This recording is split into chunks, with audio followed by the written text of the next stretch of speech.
साधनों की अबाधता, अविच्छिन्नता, निरंतरता, साधनों की सक्रियता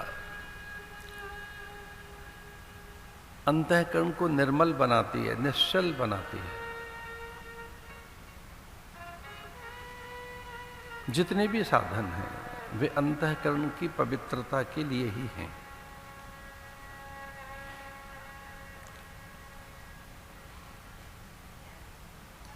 अध्यात्म के विविध साधन,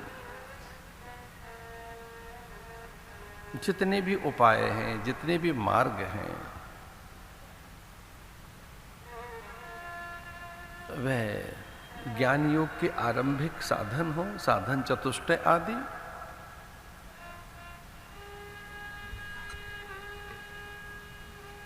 भक्ति मार्ग के साधन हो जिनमें श्रद्धा और विश्वास के साथ ही वो फलीभूत होते हैं,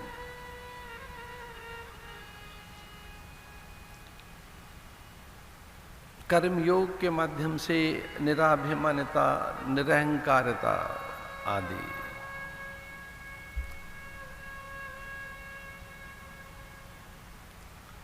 इसलिए आरंभिक साधन या साधनों की सक्रियता अंतःकरण की पवित्रता के लिए है।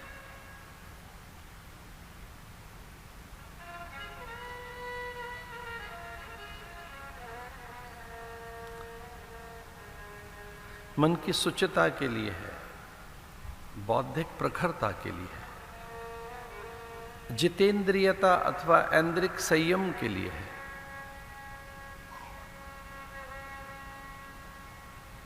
हमारा स्वयं पर नियंत्रण हो सके, हम अपने मन को नियंत्रित कर सके, वह हमारे वशीभूत हो सके, मन में शुभ संकल्प जग सके। इसलिए ये सारे साधन शुभता के लिए है, शुभेच्छा के लिए है, सुविचारणा के लिए है, तनुमानसा सत्वापत्ति के लिए है,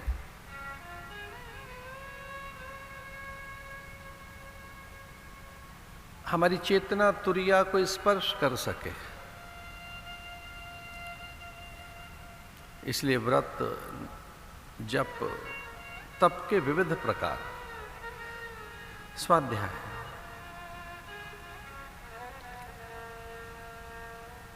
होम, योग अभ्यास, ये सब इसलिए हैं कि हम अविद्या से मुक्त हो सके, हम ये जान सकें सत्य असत्य क्या है, जड़ चैतन्य क्या है, नित्य अनित्य क्या है, सूचि असुचि क्या है, अनात्म क्या है।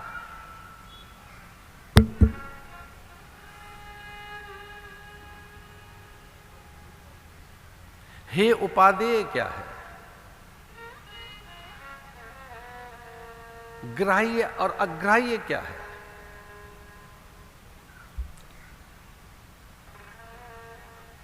क्या अग्राह्य है, त्याज्य, अमान्य, अपूज्य क्या है। इतनी सजगता हम में आ सके कि जो अग्राह्य है, अमान्य, अपूज्य है, निंदनीय है, त्याज्य है, वह ग्राह्य नहीं है, वो स्वीकार्य नहीं है हमें। इतनी सबलता हमारे पास हो, ऐसी सजगता हमारे पास हो,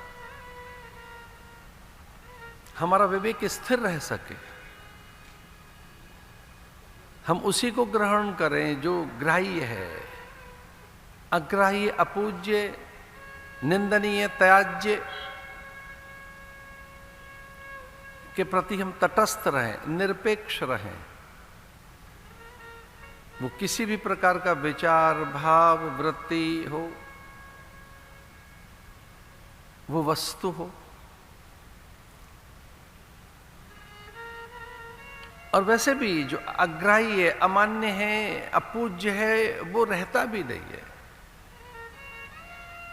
शरीर तो उसे कभी नहीं रखता, प्राणवायु आई और वो चली जाती है दूषित होकर। एक शुद्ध प्राणवायु जैसे ही हमने ली, वो फिर अशुद्ध होकर निकल जाती है, कार्बन होकर। प्राणवायु, शुद्ध वायु हमने ली और वो अशुद्ध हेय, अग्राह्य है, वो टिक नहीं सकती। हमारे उदर को एक किंचित भी विजातीय द्रव्य मान्य नहीं है।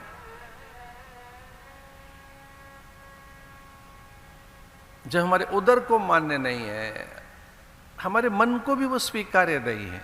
वो मन को व्याकुल करता है, विचलित करता है, मन में खिन्नता, म्लानता आती है, मन व्यथित होता है। फिर धीरे धीरे अभ्यास होता रहता है मन का, लेकिन बुद्धि उसे ग्रहण नहीं करती। फिर मन, बुद्धि और पूरा अंतःकरण उसे स्वीकार भी कर ले तो हमारे अस्तित्व में उसके लिए कोई स्वीकृति नहीं रहती। इसलिए हमारा अस्तित्व, हमारी निजता, हमारी सत्ता, हम स्वयं जो असत्य है उसे स्वीकार नहीं करते। जो हेय है, अपवित्र है। चूंकि हम स्वयं में पवित्र हैं, दिव्य हैं, हम स्वयं में शाश्वत हैं,